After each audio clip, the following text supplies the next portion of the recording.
Welcome to the Computer Engineering Final Project. This was the cumulative project for Computer Engineering meeting in room 109. Students were tasked with automating a children's toy.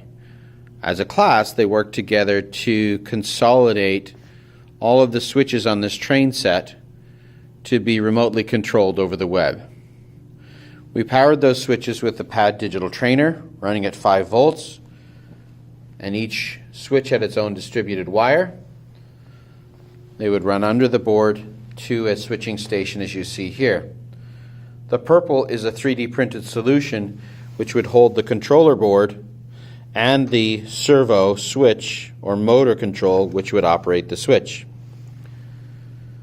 The spring mechanism you see here is designed to allow flexibility for the trains to still move past the switch depending on the direction, but the servo can still operate the switch and hold open if need be. Let's look at a working example.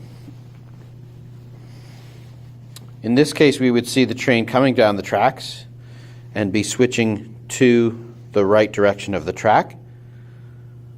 Currently, the students have taken the power into a breadboard and split that power to both the ESP8266 and the servo motor.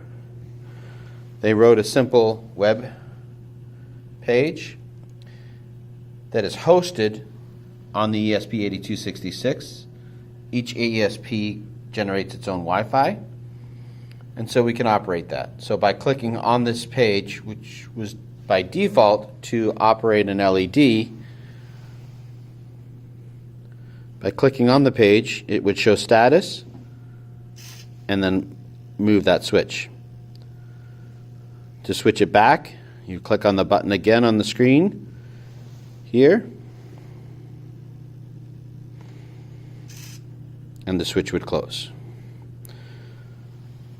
So students could, from one end or even outside of the room, operate all the switches on the train set and allow the train to move freely throughout the board and operate those trains remotely. This could be a possibility of a child with motor difficulties, or just a simple way to incorporate what we've learned in the course into a fun project.